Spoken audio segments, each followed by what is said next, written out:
সবাইকে স্বাগত। ইংরেজি গ্রামার পরীক্ষার প্রস্তুতিতে ইনফিনিটিভ নিয়ে কি প্রায় সমস্যায় পড়তে হয়? আচ্ছা, কোনো চিন্তা নেই। আজকের এই আলোচনায় আমরা ইনফিনিটিভের আগা গোড়া মানে একদম গোড়া থেকে সব নিয়মকানুন সহজ করে বুঝে নেব।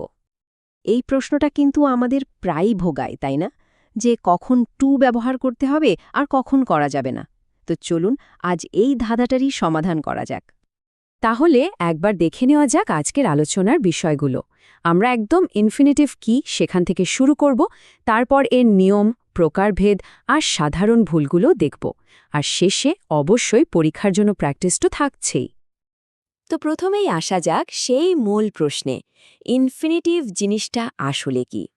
চলুন এর ভিত্তিটা আগে একটু মজবুত করে নেওয়া যাক। খুব সহজভাবে যদি বলি, ইনফিনিটিভ হলো কোনো ভার্বের একেবারে মূল রূপটা, যার আগে সাধারণত একটা টু বসে। যেমন ধরুন টু প্লে বা টু রিড, এগুলোই হলো ইনফিনিটিভের একদম ক্লাসিক উদাহরণ। এবার আসা যাক সবচেয়ে জরুরি একটা অংশে, যেটা পরীক্ষায় তো আসেই, আর সেটা হলো বেয়ার ইনফিনিটিভ। মানে খুব সহজ কথায় আমরা এখন দেখব কখন ইনফিনিটিভের ওই টু চিহ্নটা উধাও হয়ে যায়। একটা জিনিস মনে রাখতে হবে, সি, লেট, মেকের মতো কিছু ভার্ব যখন অ্যাক্টিভ ভয়েসে ব্যবহার করা হয়, তখন এদের পরে যে ভার্বটা আসে তার আগে টু বসে না। যেমন আমরা বলি he made me do it, কিন্তু he made me to do it বললে সেটা ভুল হবে। এটাই হলো বেয়ার ইনফিনিটিভের মূল নিয়ম। কিন্তু এখানেই গল্পে একটা টুইস্ট আছে।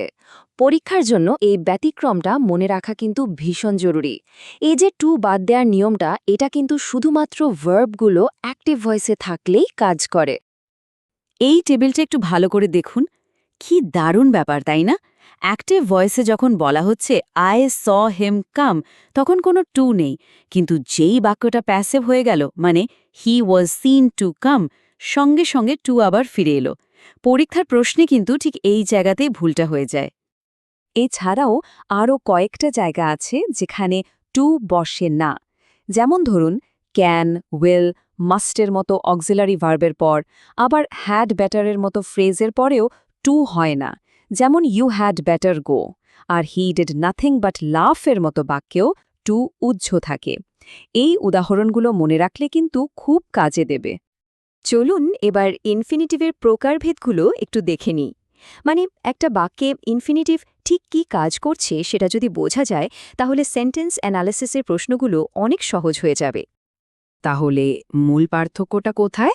সোজা কথায় সিম্পল ইনফিনিটিভ একটা নাউনের মতো কাজ করে, আর অন্যদিকে জেরান্ডিয়াল ইনফিনিটিভ একটা এডজেক্টিভ বা অ্যাডজেক্টিভের মতো অন্য কোনো শব্দকে বর্ণনা করে। সিম্পল ইনফিনিটিভ একদম একটা নাউনের মতো। এটা বাক্যের সাবজেক্ট, অবজেক্ট বা কমপ্লিমেন্টের জায়গায় বসতে পারে। যেমন টু এয়ার ইজ হিউম্যান, এখানে টু এয়ার হলো বাক্যটার সাবজেক্ট।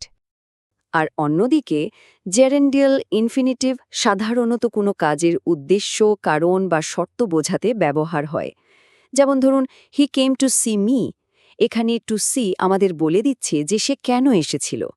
তার মানে এটা কেম ভার্বটাকে আরও ভালোভাবে বোঝাচ্ছে। আর এই স্লাইডে দেখুন, দুটোকে আলাদা করে চেনার একটা দারুণ টিপস দেওয়া আছে। ইনফিনিটিভ অংশটাকে একটা ক্লজে বদলে দেখতে হবে। যদি সেটা নাউন ক্লজ হয়ে যায়, তাহলে ওটা সিম্পল ইনফিনিটিভ, আর যদি অ্যাডজেক্টিভ বা অ্যাডভার্ব ক্লজ হয়, তাহলে ওটা জেরন্ডিয়াল। পরীক্ষার হলে এই কৌশলটা কিন্তু দারুণ কাজে আসতে পারে। এবার আমরা এমন একটা সাধারণ ভুল নিয়ে কথা বলবো, যেটাকে বলে স্প্লিট ইনফিনিটিভ। পরীক্ষার জন্য এই ভুলটা চেনা এবং সেটাকে ঠিক করাটা খুব জরুরি। স্প্লিট ইনফিনিটিভ ব্যাপারটা কি? খুব সহজ কথায়, যখন টু এবং তার পরের ভার্বটার ঠিক মাঝখানে অন্য কোনো শব্দ, সাধারণত একটা অ্যাডভার্ব, ঢুকে পড়ে, তখনই তাকে স্প্লিট ইনফিনিটিভ বলে। কারণ এটা ইনফিনিটিভকে মাঝখান থেকে ভেঙে বা স্প্লিট করে দেয়। এই উদাহরণটা দেখলেই ব্যাপারটা পরিষ্কার হয়ে যাবে। দেখুন, টু কাইন্ডলি হেল্প বলাটা ঠিক নয়। অ্যাডভার্বটাকে ইনফিনিটিভের পরে নিয়ে যেতে হবে, যেমনটা ডান দিকে দেখানো হয়েছে, টু হেল্প মি কাইন্ডলি। এই ছোট্ট একটা পরিবর্তনই কিন্তু বাক্যটাকে ব্যাকরণগতভাবে একেবারে সঠিক করে দেয়। তবে এখানে একটা বেশ মজার ব্যাপার আছে। আধুনিক ইংরেজিতে কিন্তু এই নিয়মটা এখন আর আগের মতো অতটা কঠোরভাবে মানা হয় না। মাঝে মাঝে অর্থকে আরও বেশি পরিষ্কার করার জন্য স্প্লিট ইনফিনিটিভ ব্যবহার করা হয় এবং এখন অনেকেই সেটাকে সঠিক বলে মনে করেন।